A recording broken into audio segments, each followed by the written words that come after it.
Hello दोस्तों, नमस्कार। स्वागत है आप सभी का फिर से मेरे यूट्यूब चैनल पे। तो दोस्तों, जैसा कि आपको पता है, हम यहाँ पे वन दरोगा की तैयारी में जो है पहली क्लास जो आती है हमारी एनसीईआरटी की आती है, जो कि एनसीईआरटी बुक से होती है। अभी हम जो है वहाँ पे 10th की बुक पढ़ रहे हैं। तो दूसरी जो क्लास आती है हमारी, यानी जो दूसरा सेशन होता है, उसमें जो हम किसी पर्टिकुलर टॉपिक पे बात करते हैं। ठीक है, तो कल तो कोई क्लास नहीं आई थी, लेकिन परसों हमने जो है गति के नियम यहाँ पे डिस्कस किए थे। तो आपने अभी तक वो क्लास नहीं देखी तो आप वहाँ पे जाके देख सकते हैं, जिनको गति के नियम बेसिकली पढ़ने हैं। तो आज का टॉपिक आता है इसमें ऊष्मा। ठीक है, तो आज हम जो है ऊष्मा के बारे में यहाँ पे डिटेल में पढ़ने वाले हैं। ऊष्मा से रिलेटेड जितने भी आपके टर्म वगैरह होते हैं तो उनको यहाँ पे पढ़ने वाले हैं। और एक और सीरीज आती है हमारी, जो है प्रीवियस ईयर क्वेश्चन, जो है थोड़ी देर में वो जो है आपके सामने मैं यहाँ पे अपलोड कर दूंगा।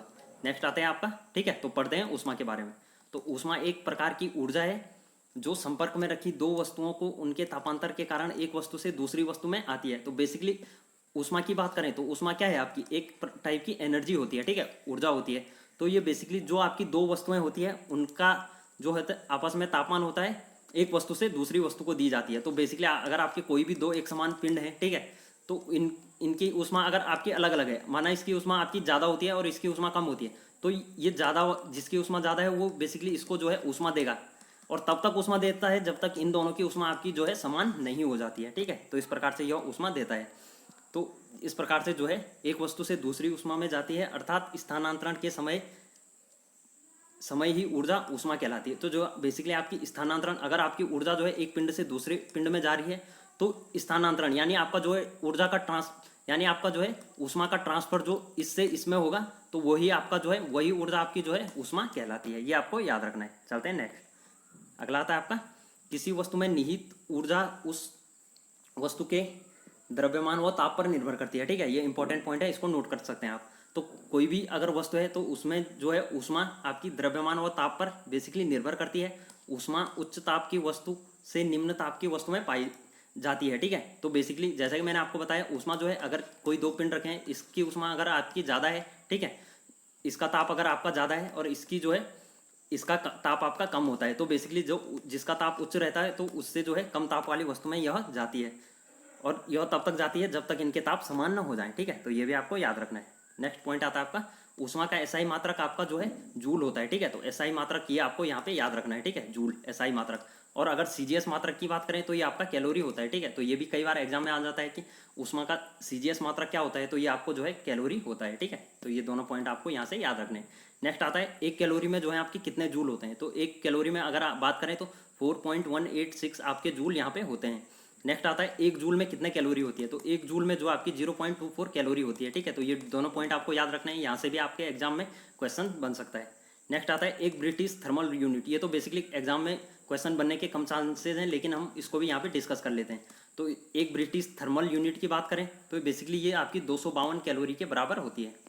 नेक्स्ट आता है, 1 किलो कैलोरी। तो 1 किलो कैलोरी को यही इसी में यहाँ पे जो है इसी से हम सॉल्व कर सकते हैं। तो 1 किलो कैलोरी में अगर इतने होते हैं तो 1 किलो में आपके जो है 1000 होते हैं। ठीक है, तो इसको जो है 1000 से यहाँ पे यानी 1000 से मल्टीप्लाई कर देंगे तो ये आपका आ जाएगा 4186 जूल आपका आ जाएगा। ठीक है, तो 1 किलो कैलोरी में जो आपका आएगा 4186 जूल आपका आ जाएगा। ठीक है, चलते हैं नेक्स्ट। अगला पॉइंट आता है आपका, ताप या तापमान। तो देखिए, ताप और तापमान किसको कहते हैं ये भी पढ़ते हैं। तो वस्तु की गर्माहट और ठंडक की माप को ताप कहते हैं। ठीक है, तो जैसे आपके पास एक गर्म चाय का कप है, ठीक है, तो आपके पास चाय क्या है, गर्म है। तो बेसिकली आप इसका अनुमान कैसे लगाते हैं, ये गर्म है, तो बेसिकली उसका जो है हम महसूस करते हैं कि ये चीज़ गर्म है तो इसका जो है ताप अधिक होता है, ये चीज़ ठंडी है तो जैसे बर्फ़ का टुकड़ा ले लो तो उसका ताप कम होता है। ठीक है, तो इस प्रकार से जो है हम अनुमान लगाते हैं। लेकिन अगर इसकी बात करें वैज्ञानिक पद्धति में किस प्रकार से यहाँ पे पढ़ते हैं, तो पहला आता है आपका सेल्सियस पैमाना, फ़ारेनहाइट पैमाना, र्यूमर पैमाना, और चौथा आता है आपका केल्विन पैमाना। तो इस प्रकार से जो है आपके यहाँ पे 4 पैमाने मुख्यतः होते हैं। आगे आता है, -40 डिग्री सेल्सियस एवं फ़ारेनहाइट पैमानों पर का तापमान समान होता है। ठीक है, तो जो आपका -40 डिग्री सेल्सियस होगा और आपका जो फ़ारेनहाइट पैमाना होगा उस पर जो है तापमान आपका बेसिकली यहाँ पे समान रहता है। ये पॉइंट आपको यहाँ से नोट कर लेना है।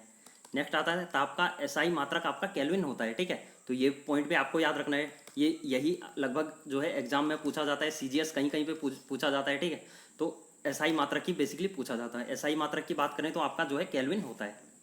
अगला आता है 0 केल्विन या -273.15 डिग्री सेंटीग्रेड। ठीक है, तो 0 केल्विन की बात करें, अगर आपका जो 0 केल्विन होगा तो ये आपका जो है -273.15 डिग्री सेंटीग्रेड आपका जो है परम शून्य तापमान कहते हैं। यानी ये आपका जो है परम शून्य तापमान कहा जाएगा और इस तापमान पर जो है पदार्थ के अणुओं की गति लगभग शून्य हो जाती है। ठीक है, तो ये भी आपको याद रखना है। नेक्स्ट आता है केल्विन में व्यक्त ताप को जो है परम तापमान कहते हैं। तो जो आपका तापमान जो है केल्विन में होगा उसको जो है परम ताप कहा जाता है।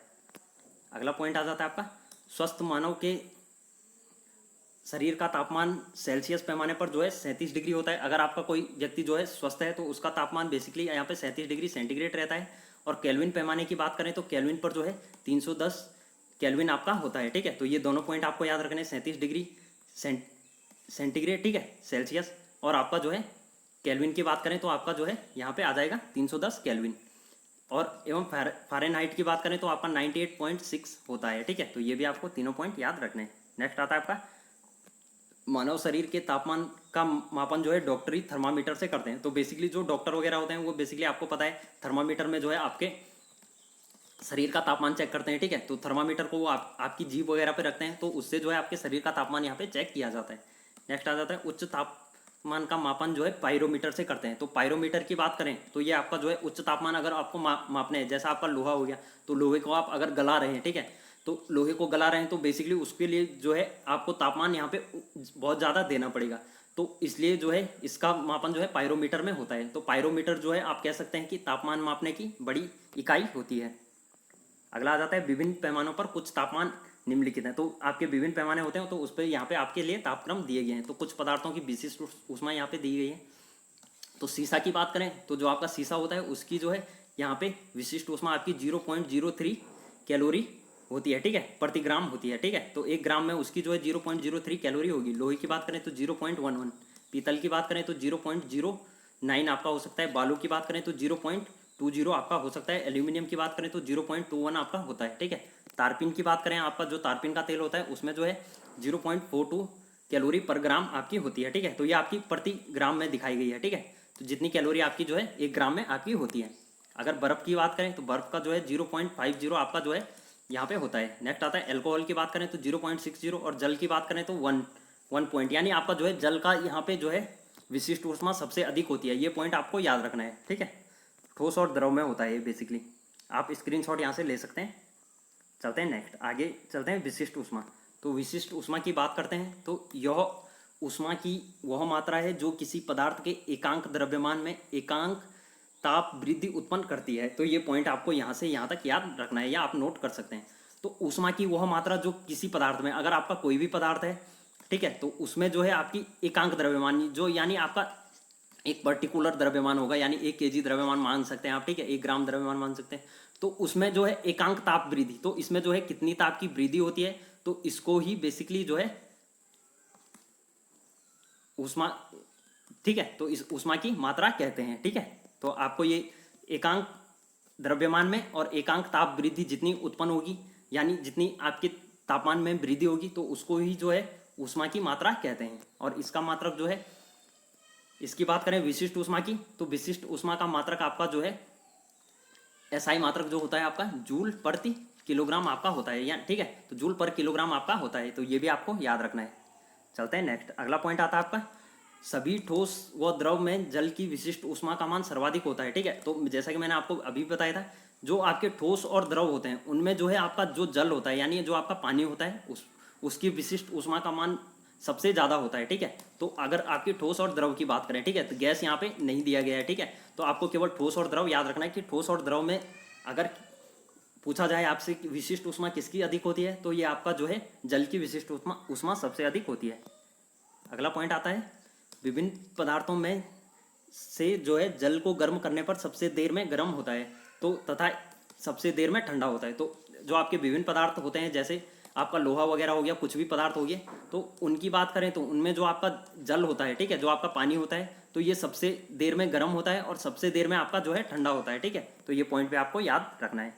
चलते हैं नेक्स्ट, अगला पॉइंट आता है आपका, यहाँ पे दिया गया है तापमान दिए गए हैं आपको, यहाँ पे डिग्री सेल्सियस में दिया गया है। ठीक है, और आपका जो है फ़ारेनहाइट में दिया गया है, र्यूमर में दिया गया है, और आपका केल्विन में यहाँ पे दिया गया है। अब पहले करते हैं जल की बात। तो जल का आपका हिमांक, ठीक है, हिमांक यानी आपका जहाँ पे जल जम जाता है, यानी आपका जहाँ पे जल आपका बर्फ में यहाँ पे चेंज हो जाएगा, यानी आपका जो है पानी यहाँ पे बर्फ़ में चेंज हो जाएगा। तो पानी आपका जो है 0 डिग्री सेंटीग्रेड पे आपका जो है पानी बर्फ़ में चेंज हो जाता है। ये काफ़ी कॉमन पॉइंट है, कई बार एग्जाम में पूछा गया है, काफ़ी सरल है, लेकिन कई लोग इसको जो है यहाँ पे गलत कर देते हैं, 273 कर लेते हैं। लेकिन आपको सेंटीग्रेड और आपको केल्विन यहाँ से मस्ट आपको जो है याद रखना है, ठीक है। कई बार फ़ारेनहाइट भी पूछा जाता है, लेकिन आपको जो है केल्विन और आपका जो सेल्सियस होता है, इन दोनों को आपको जो है दिमाग में बैठा लेना है।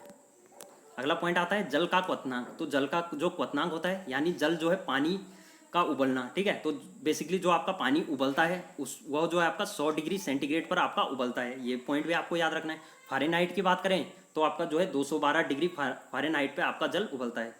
नेक्स्ट बात करें र्यूमर की, तो र्यूमर आपका जो है 80 डिग्री यानी 80 र्यूमर पे आपका जो है पानी उबलेगा। और जो है आपका केल्विन की बात करें तो 373 डिग्री केल्विन पे आपका जो है पानी उबलेगा। अगर हम केल्विन अगर आपका 0 डिग्री सेंटीग्रेड यानी जो आपका सेल्सियस होता है इसकी बात करें तो ये आपका जो है 273 डिग्री केल्विन के बराबर होता है। तो ये पॉइंट आपको याद रखना है, ठीक है। तो जो आपका सेंटीग्रेड और केल्विन में जो आपका बेसिकली अंतर होता है यही होता है। अगर आप यहाँ पे 2 डिग्री सेंटीग्रेड अगर आपको निकालना है 2 डिग्री सेंटीग्रेड का मान, तो आप इसमें जो है 2 डिग्री में आपका जो है 273 ऐड कर देंगे, ठीक है। तो इस प्रकार से जो है इसका 275 डिग्री केल्विन आपका यहाँ पे आ जाएगा। तो ये पॉइंट आपको दोनों पॉइंट आपको याद रखने हैं। आगे आता है मानव शरीर का सामान्य ताप। जो आपका मानव शरीर होता है, बेसिकली जो भी मनुष्यों का शरीर होता है उनका जो है सामान्य तापक्रम डिग्री सेल्सियस की बात करें तो आपका 37 होता है। फ़ारेनहाइट की बात करें तो 98.6 आपका फ़ारेनहाइट में होता है। और र्यूमर की बात करें तो 29.6 होता है। और केल्विन की बात करें तो 310 आपका होता है। ये भी आपको याद रखना है, ठीक है। तो आपको जो है 37 डिग्री सेंटीग्रेड याद रखना है। केल्विन आप यहाँ से 273 जोड़ के इसमें जो है निकाल सकते हैं। नेक्स्ट आ जाता है आपका कमरे के सामान्य ताप, ठीक है। तो जो आपका कमरा होता है, रूम टेम्परेचर होता है, उस पर जो है रूम टेम्परेचर की बात करें तो आपका जो है 27 डिग्री सेंटीग्रेड आपका जो है रूम टेम्परेचर होता है। फ़ारेनहाइट की बात करें तो 80.6 आपका होता है। और र्यूमर की बात करें तो 21.6। और आपका जो बेसिकली जो केल्विन होता है तो केल्विन आपका जो है 300 केल्विन होगा। तो ये भी आपको पॉइंट याद रखने हैं, ठीक है। तो इस प्रकार से यहाँ पे एक फॉर्मूला दिया गया है, आप इसका जो है स्क्रीनशॉट लेके रख सकते हैं अपने पास। तो देखिए ये आपका सेंटीग्रेड अपॉन 5, जो आपका सेंटीग्रेड अपॉन 5 आएगा वही आपका जो है यहाँ पे फ़ारेनहाइट में से 32 घटा देंगे, उसमें जो है 9 का भाग दे देंगे। और र्यूमर में जो आएगा उसमें जो है 4 का भाग दे सकते हैं, ठीक है। और केल्विन में से 273 घटा देंगे और 5 का भाग दे देंगे। तो बेसिकली आपको ये फॉर्मूला यहाँ पे याद रखना है। चलते हैं नेक्स्ट। अगला आता है आपका गुप्त ऊष्मा। तो गुप्त ऊष्मा की बात करते हैं तो नियत ताप पर किसी पदार्थ के इकाई द्रव्यमान के अवस्था परिवर्तन के लिए जितनी ऊष्मा की आवश्यकता होती है उसे ही पदार्थ की गुप्त ऊष्मा कहते हैं, ठीक है। तो पहला पॉइंट आता है जो आपका नियत ताप होता है, किसी जो है स्थिर ताप हो गया आपका, ठीक है, कोई स्थिर ताप है आपका, तो उस पर जो है किसी पदार्थ के इकाई द्रव्यमान यानी कोई पदार्थ है आपका उसका इकाई द्रव्यमान यानी एकांक द्रव्यमान, ये आपका बड़ा पदार्थ है, आपने ये द्रव्यमान ले लिया इकाई द्रव्यमान, तो उसका जो एक पर्टिकुलर द्रव्यमान होगा इकाई द्रव्यमान, उसकी जो अवस्था परिवर्तन के लिए, अगर इसकी अवस्था परिवर्तन के लिए जैसे ही आपका ठोस है तो ठोस को ये आपका ठोस में किसी जो है पर्टिकुलर अवस्था में जो आपका द्रव में बदल जाता है तो उसके लिए जितनी ऊष्मा की आवश्यकता होती है वह आपका जो है गुप्त ऊष्मा कहलाता है। ये भी आपको याद रखना है। तो इसे जो है जूल प्रति किलोग्राम से डिनोट करते हैं, ठीक है। तो जूल प्रति किलोग्राम आपका जो है यह आपका मात्रक आ जाएगा। और जो है अगर दूसरा मात्रक पूछा जाता है तो कैलोरी पर ग्राम यहाँ पे आ जाएगा, ठीक है। तो ये आपका जो है एसआई मात्रक होता है और ये आपका सीजीएस मात्रक यहाँ पे होता है। चलते हैं नेक्स्ट। अगला पॉइंट आता है आपका बर्फ की गलन की गुप्त ऊष्मा। तो जो आपका बर्फ होता है अगर वह आपका गलता है तो उसकी गुप्त ऊष्मा बेसिकली यहाँ पे 80 कैलोरी प्रति ग्राम होती है। ये भी आपको याद रखना है। नेक्स्ट आता है वाष्पन की गुप्त ऊष्मा। तो जो आपका वाष्प होता है वाष्पन की गुप्त ऊष्मा बेसिकली 540 कैलोरी प्रति ग्राम होती है। ये भी आपको याद रखना है। चलते हैं नेक्स्ट। अगला आता है आपका उबलते जल की अपेक्षा भाप से अधिक जलने पर अधिक कष्ट होता है। तो बेसिकली आपने देखा होगा जो आपका उबलता जल है अगर आप उसमें हाथ डाल दो और आपका जो भाप होता है, जैसे आपने कभी रोटी बनाई होगी, ठीक है, तो रोटी में अगर आपका अचानक से जैसे आप रोटी को पका रहे हैं तो उसमें जो है आपका छेद हो जाता है तो उससे जो है बहुत अधिक ऊष्मा निकलती है। तो बेसिकली उससे क्या होता है जलन आपकी ज़्यादा महसूस होती है। तो यह इसलिए होता है क्योंकि अगर दोनों का ताप यहाँ पे जो है 100 डिग्री सेंटीग्रेड है लेकिन जल की अपेक्षा भाप की गुप्त ऊष्मा अधिक होती है, ठीक है। तो क्वेश्चन यहाँ से एक और क्वेश्चन आपका यहाँ से क्लियर हो जाता है कि भाप और जल में से किसकी गुप्त ऊष्मा अधिक होती है। तो आपको याद रखना है जो आपकी भाप होती है उसकी गुप्त ऊष्मा अधिक होती है, ठीक है। तो उम्मीद है दोस्तों आपको ये समझ में आ रहा होगा। अगर यार वीडियो अच्छी लग रही हो तो लाइक कर दो, शेयर कर दो अपने दोस्तों के साथ। अगला पॉइंट आता है गलनांक। तो गलनांक यानी मेल्टिंग पॉइंट, ठीक है। तो गलनांक की बात करें तो वह निश्चित ताप जिस पर कोई ठोस जो है द्रव में परिवर्तन हो जाता है उसका गलनांक कहलाता है। तो बेसिकली ये आपको काफ़ी सरल पॉइंट है गलनांक, ठीक है। तो गलना गलना इससे आप याद रख सकते हैं। गलना मतलब गलना, कोई भी चीज़ गल रही है, ठीक है। तो ठोस से अगर द्रव में परिवर्तित हो रही है तो उसको जो है गलनांक कहते हैं। नेक्स्ट आ जाता है गलनांक पर दाब का प्रभाव। तो जो आपका प्रेशर होता है, जो आपका गलनांक होता है, तो गलनांक पर जो है आपका प्रेशर का प्रभाव किस प्रकार से यहाँ पे पड़ता है। तो पहला आता है पिघलने पर संकुचित होने वाले पदार्थ। तो जो आपके बेसिकली जैसे आपके कोई भी पदार्थ हो गए, जैसे आपके पिघलने पे संकुचित होते हैं, यानी आपके जो है फैलते हैं, तो उनका दाब बढ़ने पर जो है गलनांक आपका कम हो जाता है, ठीक है। तो गलनांक आपका बेसिकली जो आपका गलनांक यानी जो गलने का जो ताप होगा वो आपका बेसिकली यहाँ पे कम हो जाएगा। तो ये भी आपको याद रखना है। जैसा आपका बर्फ हो गया, ढलवा लोहा हो गया, ठीक है। तो इस प्रकार के जो भी पदार्थ होते हैं तो इनका जो है यहाँ पे गलनांक कम हो जाएगा। नेक्स्ट पॉइंट आता है आपका वे पदार्थ जो पिघलने पर प्रसारित होते हैं, ठीक है। तो बेसिकली जो भी पदार्थ आपके जो है प्रसारित होते हैं तो उन पर जो है दाब बढ़ाने से उनका गलनांक बढ़ जाता है, ठीक है। तो ये पॉइंट भी आपको याद रखना है, ठीक है। तो संकुचित का मतलब तो ये होता है यार शायद कि संकुचित का मतलब ये है जैसे सिकुड़ जाएंगे, ठीक है। तो ये आपके सिकुड़ जाएंगे। नेक्स्ट आ जाता है आपका, और इस पे पिघलने प्रसारण, प्रसारित का मतलब होता है आपका फैल जाते हैं, ठीक है। तो सॉरी यहाँ पे जो है थोड़ा गलत हो गया था, तो आप जो है इसको यहाँ पे कर सकते हैं। अगला पॉइंट आ जाता है गलनांक पर अशुद्धि का प्रभाव। तो जो आपकी गलनांक होती है उस पर जो है अशुद्धियों का प्रभाव जो है किस प्रकार से पड़ता है। तो सामान्य तो जो आपकी अशुद्धियाँ होती हैं उनको मिलाने पे जो है गलनांक कम हो जाता है। पहला पॉइंट तो ये आपको याद रखना है, ठीक है।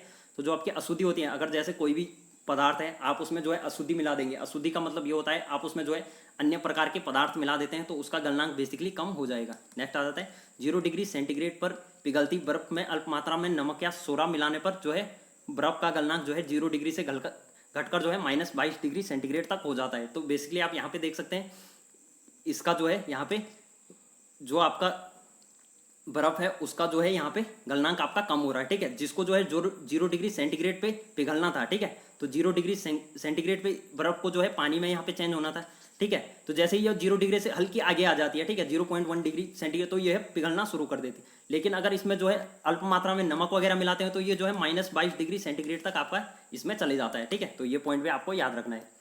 नेक्स्ट आ जाता है आपका जैसे ऐसे हिम मिश्रण का उपयोग जो है कुल्फी, आइसक्रीम आदि बनाने के लिए किया जाता है। अगला पॉइंट आता है -40 डिग्री सेल्सियस और फ़ारेनहाइट पैमानों पर तापक्रम समान होता है। तो ये पॉइंट तो जैसे मैंने आपको बता दिया है। ताप का एसआई मात्रक केल्विन होता है, ठीक है। तो ये भी मैंने आपको बता दिया है।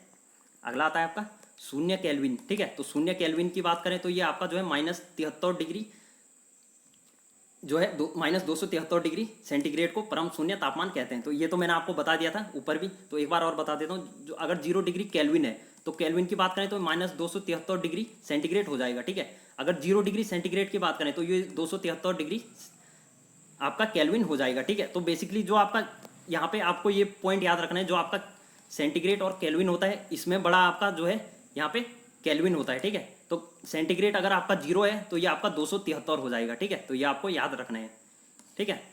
अगला, और अगर ये आपका जो है यहाँ पे अगर ये आपका -273 हो जाता है तो इसका बेसिकली यहाँ पे आपका सॉरी अगर आपका जो है सेंटीग्रेड -273 हो जाता है तो ये आपका 0 हो जाएगा। 0 इसलिए हो गया क्योंकि इसमें जो है हम +273 करते हैं, तो जितना डिग्री आपका सेंटीग्रेड है उसमें जो है 273 आपका ऐड कर लेते हैं। ये दोनों पॉइंट आपको याद रखने हैं। नेक्स्ट आ जाता है आपका केल्विन में व्यक्त ताप को परम ताप कहते हैं। तो केल्विन में अगर तापमान को व्यक्त करेंगे तो वो बेसिकली आपका परम ताप कहलाता है। स्वस्थ मानव शरीर का तापमान जो है 37 डिग्री होता है, ठीक है। केल्विन पैमाने की बात करें 310, फ़ारेनहाइट पे आपका 98.6, तो ये हमने जो है पढ़ लिया, ठीक है। डॉक्टरी जो है थर्मामीटर से करते हैं। केल्विन पैमाने पर परम शून्य तापमान का मान, केल्विन पैमाने पर परम शून्य ताप का मान होता है 0 केल्विन, ठीक है। तो जो आपका 0 केल्विन होगा वही आपका जो है परम शून्य तापमान कहलाएगा। रंगीन कपड़े ऊष्मा का अवशोषक करते हैं। तो बेसिकली जो रंगीन कपड़े होते हैं वो ऊष्मा का अवशोषण करते हैं। तो ये पॉइंट भी काफ़ी इंपॉर्टेंट है, यहाँ से आपको याद रखना है। तो अधिक श्वेत कपड़े जो आपके होते हैं ऊष्मा का अवशोषण करते हैं। निम्नतम कोई पिंड जो है ऊष्मा का कम अवशोषण करता है तो वह जो है श्वेत व चिकना होता है, ठीक है। तो बेसिकली अगर आपकी जो कोई कपड़ा श्वेत है आपका, ठीक है, व्हाइट टाइप का होता है, और जो आपका चिकना होता है तो वो बेसिकली जो है ऊष्मा का कम अवशोषण करता है। एक श्वेत तथा चिकनी सतह कैसी होती है, तो जो आपकी एक श्वेत और चिकनी सतह होती है वो आपकी बेसिकली ऊष्मा का खराब अवशोषण और आपकी जो है अच्छी परावर्तक होती है। ये दोनों पॉइंट आपको याद रखने हैं। अगला आता है आपका कोई पिंड ऊष्मा का सबसे अधिक अवशोषक होता है। तो जब वह बेसिकली आपका काला और खुरदरा होता है, तो ये पॉइंट भी आपको याद रखना है। अगर कोई पिंड सबसे अधिक अवशोषक ऊष्मा का सबसे अधिक अवशोषण कर रहा है तो वो बेसिकली आपका काला या खुरदरा हो सकता है, ठीक है। नेक्स्ट आता है आपका अगला पॉइंट आता है आपका धूप से बचने के लिए जो है छाते में सबसे उचित रंग संयोजन है, तो ऊपर उजला होना चाहिए, यानी आपका जो है ऊपर रंगीन हो सकता है और नीचे जो है आपका काला रंग होना चाहिए, ठीक है। तो ऊपर बेसिकली आपका व्हाइट रंग भी हो सकता है, ठीक है। तो इस प्रकार से आप देख सकते हैं कि जो आपने देखे होंगे छाते वगैरह, तो वो आपके बेसिकली काले रंग के ही यूज में होते हैं। तो वो इसलिए होते हैं, उनका जो है यहाँ पे जो है इनको ये जो है ऊष्मा का अधिक अवशोषण करते हैं। तो ये भी आपको याद रखना है। अगला पॉइंट आता है कि काली वस्तुओं के लिए जो है अवशोषण क्षमता और उत्सर्जन क्षमता होती है। तो जो आपकी काली वस्तु होती है उनके लिए जो है आपकी ऊष्मा की अवशोषण क्षमता भी अधिक होती है, और जो आपकी उत्सर्जन क्षमता होती है वो भी आपकी अधिक होती है। तो दोनों पॉइंट आपको याद रखना है। अगला आता है एक काली तथा खुरदरी सतह कैसी होती है। तो जो आपकी काली और खुरदरी सतह होती है उसमें जो है ऊष्मीय विकिरण की अच्छी अवशोषक तथा बुरी परावर्तक होती है, ठीक है। तो ऊष्मीय विकिरण की अच्छी अवशोषक होती है, लेकिन आपकी जो परावर्तक की बात करें तो खराब परावर्तक आपकी मानी जाती है, ठीक है। तो परावर्तक मतलब बेसिकली जो आपको इस प्रकार से यहाँ पे वापस भेजती है किरणें। अगला आता है आपका अच्छे उत्सर्जक अच्छे अवशोषक होते हैं। तो यह नियम है आपका किरचॉफ का नियम, ठीक है। तो किरचॉफ ने बेसिकली ये बात कही थी, तो आपको ये भी पॉइंट याद में रखना है। अगला आता है जो वस्तु अपने पृष्ठ पर आपतित संपूर्ण विकिरण को पूर्णतः अवशोषित कर लेती है कहलाती है। तो जो भी वस्तु आपकी होगी वह जो है अपने पृष्ठ पर, यानी अपने जो आपका जो वस्तु का पृष्ठ होगा, तो उस पर जो है आने वाली संपूर्ण विकिरण होगी, जो आपका ये वस्तु का पृष्ठ हो गया, ठीक है। तो ये आपका पृष्ठ होगा, तो इस पर जितने भी आने वाली संपूर्ण विकिरण होगी वह इसको जो है पूर्णतः अवशोषित कर लेती है। ये भी आपको याद रखना है। अगला आता है तो वह कहलाता है आपका कृष्णपिंड कहलाता है, ठीक है। बादलों वाली रात जो है स्वच्छ आकाश वाली रात की अपेक्षा काफ़ी गर्म होती है, क्योंकि जो है बादल ऊष्मा के बुरे अवशोषक होने के कारण पृथ्वी से विकृत ऊष्मा को परावर्तित कर देते हैं। तो बेसिकली आपको पता है जैसे एक दो टाइप के मौसम होते हैं, एक आपका बादल लगा होता है, एक आपका खुला मौसम होता है। तो जब आपके बादल लगे होते हैं तो आप बोलते हैं ना कि मौसम गुमसुम हो रखा है, ठीक है।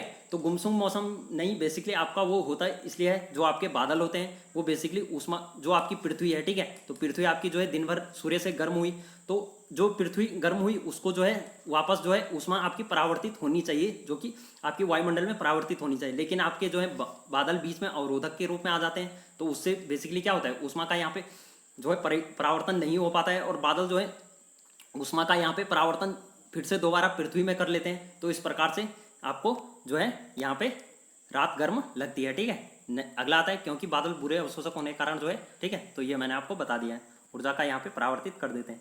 शीतकाल में कपड़े हमें गर्म रखते हैं, ठीक है, क्योंकि वो शरीर की ऊष्मा को बाहर जाने से रोकते हैं। तो ये बेसिकली ये भी काफ़ी जो है इजी पॉइंट है। अगला आता है ऊष्मा संचरण। तो ऊष्मा संचरण की बात करें, जो आपकी हीट ट्रांसमिशन होती है, तो इसकी विधियां जो आती है आपकी चालन, संवहन और विकिरण होती है, ठीक है। तो इसको देखते हैं यहाँ पे। तो ठोसों में ऊष्मा का संचरण जो है आपका चालन विधि से होता है, ये आपको याद रखना है। और गैस और द्रवों में जो है ऊष्मा का संचरण आपका जो है संवहन विधि से होता है। तो दोनों पॉइंट आपको याद रखने हैं। पहला आता है ठोसों में आपका ऊष्मा का चालन, ऊष्मा का जो आपका संचरण होता है चालन विधि से, और गैसों और द्रवों में आपका जो है संचरण विधि से होता है, आपका संवहन विधि से होता है। अगला आता है सूर्य को पृथ्वी तक ऊष्मा का स्थानांतरण होता है। तो जो आपकी सूर्य से जो है पृथ्वी तक आपकी ऊष्मा का स्थानांतरण हो रहा है, तो वो आपका विकिरण द्वारा होता है, ठीक है। तो ये भी आपको याद रखना है। अगला आता है जल की विशिष्ट ऊष्मा का मान होता है।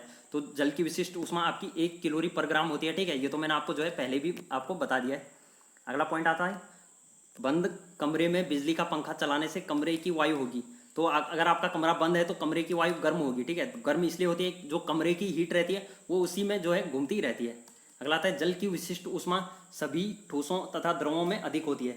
तो अगर जल की बात करें तो जल की विशिष्ट ऊष्मा, ये पॉइंट भी मैंने आपको बताया था, ठोस और द्रवों में से सबसे अधिक होती है। नेक्स्ट आ जाता है जलवाष्प को भंडारित गुप्त ऊष्मा होती है। तो जो आपकी जलवाष्प में भंडारित ऊष्मा होती है वो गुप्त ऊष्मा कहलाती है। नेक्स्ट आ जाता है एक नक्षत्र का रंग निर्भर करता है। तो जो आपका नक्षत्र होता है उसके पृष्ठीय ताप पर और जो है क्रोयोजेनिक का संबंध यहाँ पे जो है निम्न ताप से होता है। तो ये भी आपको याद रखने हैं। अगला आता है ऊष्मा के कुचालक। तो ऊष्मा के कुचालक अगर पदार्थ की बात करें तो लकड़ी ऊष्मा का कुचालक होती है, कांच ऊष्मा का कुचालक, वायु है आपकी, ऊन है। तो ये बेसिकली आपकी जो है ऊष्मा की कुचालक होती है, ठीक है। तो ये बेसिकली अगर कोई ऊष्मा इधर से आ रही है तो बेसिकली ये ऊष्मा इधर ट्रांसफर नहीं करती है, ठीक है। तो ये दोनों पॉइंट आपको याद रखने हैं। अगला आता है पारे की ऊष्मा का संचरण होता है। तो जो आपकी पारे की ऊष्मा होती है उसका संचरण बेसिकली चालन विधि से यहाँ पे किया जाता है, ठीक है। तो लेकिन हमने पढ़ा था वहाँ पे जो आपके द्रव होते हैं उनका तो है यहाँ पे जो है संवहन विधि से होता है, लेकिन आपका पारा जो है अलग धातु होती है, ठीक है। पारा जो है द्रव अवस्था में जो है कमरे के ताप में द्रव अवस्था में रहती है। ये भी आपको याद रखना है। पारा को जो है मरकरी कहते हैं, Hg से इसको डिनोट करते हैं, ठीक है। नेक्स्ट आता है सेल्सियस पैमाना और केल्विन पैमाना में संबंध होता है। तो सेल्सियस पैमाना और केल्विन पैमाना में जैसे मैंने आपको ऊपर भी बताया था, केल्विन की बात करें तो C प्लस जो है 273 आपका यहाँ पे हो जाएगा। तो ये भी आपको याद रखने हैं। ऐसे पदार्थ जिनमें जो है विशेष परिस्थिति में विद्युत प्रतिरोध शून्य हो जाता है तथा वो विद्युत के पूर्ण चालक बन जाते हैं, तो वो कहलाते हैं आपके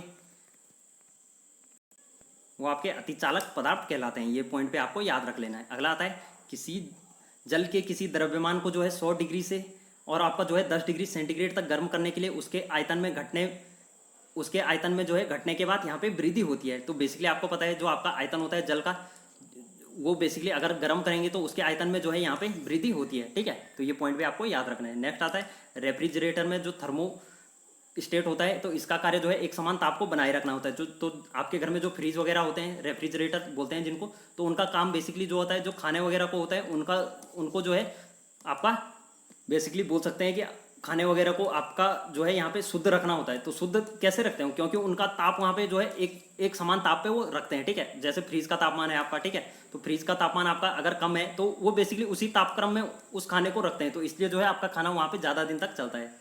अगला आता है 100 डिग्री सेल्सियस की वाष्प जो है द्वारा उत्पन्न जलन उसी ताप के से होती है जैसे आपकी जलन जो है अधिक गंभीर होती है। तो ये तो मैंने आपको बता दिया, क्योंकि वाष्प में जो है अधिक ऊष्मा दी जाती है। तेज हवा वाली रात्रि जो है होती है औंस नहीं बनती है। तो जो आपकी अगर आपकी रात की बात करें, अगर रात में जो है तेज हवा हो रही है तो यह बेसिकली उसमें जो है औंस नहीं बन पाती है, क्योंकि आपकी जो है वहाँ पे वाष्पीकरण की दर होती है वो बहुत तेजी से होती है। अगला आता है कमरे में लगा हुआ जो आपका वातानुकूलन होता है, यानी आपका जो AC होता है। ठीक है, तो ये जो है क्या नियंत्रित करता है, तो ये केवल आर्द्रता और तापक्रम को यहाँ पे नियंत्रित करता है। यानी आपका जो है तापक्रम होता है उसको जो है यहाँ पे ठंडा बनाए रखता है। तो ठंडा रखेगा तो क्या होगा, मतलब बेसिकली एक प्रकार से यहाँ पे जो है एक ही प्रकार का यहाँ पे टेम्परेचर रखता है और उसकी जो है आर्द्रता होती है कमरे की, उसको जो है नियंत्रित करता है। तो ये भी आपको याद रखना है। ठीक है, UPPCS का क्वेश्चन है, मेंस में आया हुआ क्वेश्चन है 2011 का। अगला आता है आपका जल में साधारण नमक में मिलाया जाता है। ठीक है, तो जल की बात करें तो जल में अगर साधारण नमक मिलाया जाता है तो पानी के क्वथनांक बिंदु और हिमांक बिंदु बेसिकली यहाँ पे जो है क्या होंगे, बढ़ेंगे और घटेंगे। ठीक है, तो अगर आपका जल में नमक मिलाया जाता है, ठीक है, सोडियम क्लोराइड आपका जो होता है NaCl अगर आपका मिलाया जाता है तो बेसिकली पानी के क्वथनांक क्या होगा आपका बढ़ेगा और जो आपका हिमांक बिंदु होगा वो घटेगा। तो हिमांक बिंदु जैसे कि हमने पढ़ा था -22 डिग्री सेंटीग्रेड तक इसका चला जाता है। ठीक है, तो ये दोनों पॉइंट आपको याद रखने हैं। अगला आता है पानी से भरी डाट लगी बोतल। ठीक है, तो जो आपकी पानी से भरी बोतल होगी अगर उस पर ढक्कन वगैरह लगाए तो जमने पर जो है टूट जाती है, क्योंकि जमने पर जो है जल का आयतन बढ़ जाता है। ठीक है, तो बेसिकली जो आपका अगर बर्फ है, ठीक है, पानी अगर आपका जमता है तो ये बेसिकली जमने पर क्या है, फैलता है ये। ठीक है, तो पानी आपका जो है जमने पर फैलता है, इसलिए आपकी बोतल टूट जाती है। तो बेसिकली जल का आयतन यहाँ पे बढ़ जाता है। ये पॉइंट पे आपको याद रखना है। अगला आता है रेफ्रिजरेटर खाद्य पदार्थों को खराब होने से बचाते हैं, क्योंकि इसके न्यून तापमान पर जीवाणु की फफूंदी निष्क्रिय होती है। ठीक है, तो अगर रेफ्रिजरेटर की बात करें तो ये खाद्य पदार्थों जो आपके भोजन वगैरह होते हैं उनको खराब होने से बचाते हैं, क्योंकि इसके जो है सबसे कम तापमान जो होते हैं। ठीक है, तो ये बेसिकली कम तापमान आपका कम टेम्परेचर होता है, जैसे फ्रिज वगैरह देखा होगा आपने, तो ये ठंडा होता है। तो बेसिकली जो कम तापमान होते हैं वो बेसिकली जीवाणु वहाँ पे और जो आपके फफूंदी वगैरह होते हैं वो निष्क्रिय हो जाते हैं, यानी वो वहाँ पे क्रिया वगैरह नहीं कर पाते हैं। ठीक है, पदार्थों को बेसिकली, तो इस प्रकार से आपके खाद्य पदार्थ आपके सेव हो जाते हैं। अगला आता है जब बर्फ पिघलती है तब आपका आयतन घटता है। ठीक है, अगर बर्फ आपकी पिघलेगी यानी बर्फ अगर आपका पानी में बदलेगी तो इसका आयतन बेसिकली आपका घटता जाता है। तो ये भी आपको याद रखना है। नेक्स्ट आ जाता है गर्म करने पर तरल पदार्थ का घनत्व आपका कम हो जाता है। ठीक है, तो अगर कोई भी तरल पदार्थ है आपका, अगर उसको जो है गर्म करेंगे तो उसका घनत्व आपका यहाँ पे कम हो जाएगा। तो ये भी आपको याद रखना है। कमरे को ठंडा किया जा सकता है संपीड़ित गैसों को छोड़ने से। तो अगर आपका कमरा है उसको अगर आप ठंडे करते हैं तो ठंडा बेसिकली जो आपकी संपीड़ित गैसें होती हैं, ठीक है, तो उनको छोड़ने से आपका कमरा ठंडा हो जाता है। यदि हवा का तापमान बढ़ता है तो उसकी जो है जलवाष्प को ग्रहण करने की क्षमता बढ़ती है। तो ये पॉइंट भी अगला हो गया। नेक्स्ट आ जाता है वह थर्मामीटर जो आपका 2000 डिग्री सेंटीग्रेड मापने हेतु प्रयुक्त होता है पूर्ण विकिरण पायरोमीटर कहलाता है। ठीक है, तो ये बेसिकली अगर कभी एग्जाम में यहाँ से एक और क्वेश्चन बन सकता है कि जो थर्मामीटर आपका जो है 2000 डिग्री सेंटीग्रेड तक माप सकता है उसको क्या कहते हैं, तो उसको जो है पूर्ण विकिरण पायरोमीटर कहते हैं, या पायरोमीटर आपका केवल एग्जाम में आ सकता है। तो पायरोमीटर जो होता है आपका वो जो है आपका जो है हाई टेम्परेचर होता है, उसको मापने के यहाँ पे काम आता है। तो ये पॉइंट आपको याद रखना है, काफ़ी इंपॉर्टेंट है, इसके आप नोट कर दीजिए। अगला आता है स्वचालित इंजनों हेतु कौन सी एक हिमरोधी के तौर पर यहाँ पे प्रयुक्त होती है? तो जो आपके स्वचालित इंजन होते हैं, जैसे आपके ऑटोमेटिक इंजन होते हैं, ठीक है, तो उसमें बेसिकली यहाँ पे जो है हिमरोधी यानी आपका जो बर्फ होता है, ठीक है, तो जो आपके हिमांक यानी आपका जो तापमान अगर आपका कम होता है तो उसको बेसिकली यहाँ पे तापमान को कम करने के होने से बचाने के लिए बेसिकली आपका जो है एथिलीन ग्लोनाइक होता है, इसका उपयोग यहाँ पे होता है। नेक्स्ट आता है ठंडे प्रदेशों में पारे के स्थान पर जो है अल्कोहल का तापमापी द्रव के रूप में यहाँ पे वरीयता दी जाती है। तो जो आपके ठंडे प्रदेश होते हैं उनमें जो है पारा के स्थान पर जो है अल्कोहल को जो है यहाँ पे तापमापी द्रव के रूप में यहाँ पे वरीयता दी जाती है, यानी प्राथमिकता दी जाती है। तो इसलिए होता है क्योंकि जो आपका अल्कोहल होता है उसका जो है यहाँ पे द्रवांक निम्नतर होता है, ठीक है। तो अल्कोहल होता है यह आपका जो है काफ़ी कम, अगर आपकी अल्कोहल की बात करें तो अल्कोहल की आपकी जो हिमांक होता है, ठीक है, यानी आपका अल्कोहल जो होता है अधिक कम तापमान में भी जो है आपका द्रव स्थिति में रहता है। तो ये पॉइंट यहाँ से नोट रखना है। अगला आता है पृथ्वी ऊष्मा का खराब अवशोषक और खराब विकिरण है, ठीक है, तो ये पॉइंट आपका याद हो गया। अगला आता है आपका तापमापी, तो ये भी यहाँ से जो है काफ़ी क्वेश्चंस एग्जाम में बन सकते हैं। आगे मैं आपको क्वेश्चंस भी दिखाने वाला हूँ। तो डॉक्टरी थर्मामीटर में पारा का उपयोग किया जाता है, ठीक है। तो पहला क्वेश्चन तो आपका यहाँ से बन सकता है कि डॉक्टरी थर्मामीटर में किसका उपयोग किया जाता है? पारा का उपयोग किया जाता है, क्योंकि यह अपारदर्शी होता है, चमकीला और ताप के मापन को जो है पढ़ने में आसानी से होती है, ठीक है। तो इससे बेसिकली ताप का मापन करने में आसानी होती है, क्योंकि यह जो है अपारदर्शी होता है और आपका चमकीला होता है। अगला आता है यह कांच में चिपकता नहीं है, तो जो आपका पारा होता है कांच में चिपकेगा नहीं और न ही आपका वाष्पित होता है।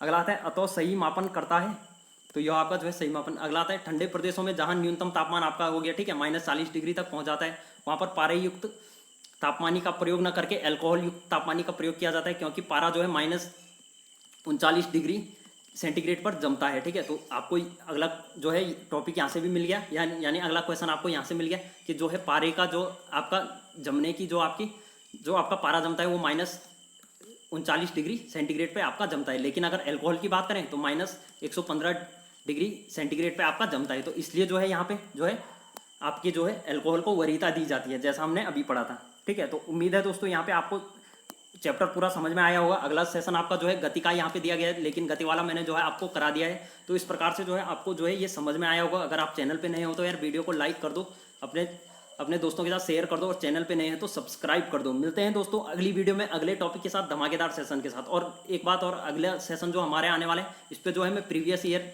क्वेश्चंस यहाँ पे डालने वाला हूँ जो आपके रेलवे में पूछे गए हैं, ठीक है। तो रेलवे के जो प्रीवियस ईयर क्वेश्चन है यहाँ से भी जो है आपका एग्जाम में क्वेश्चन उठा के आपका जो है एग्जामिनर दे सकता है। तो उम्मीद है दोस्तों अगर आपने ये सेशन देखा होगा उस सेशन को भी जरूर देखिए, जो है आपके लिए काफ़ी ज़्यादा हेल्पफुल होने वाला है। तो उम्मीद है दोस्तों आपको जो है सेशन अच्छा लगा होगा। अगर अच्छा लगा तो यार लाइक कर दो। मिलते हैं अगले सेशन में धमाकेदार वीडियो के साथ।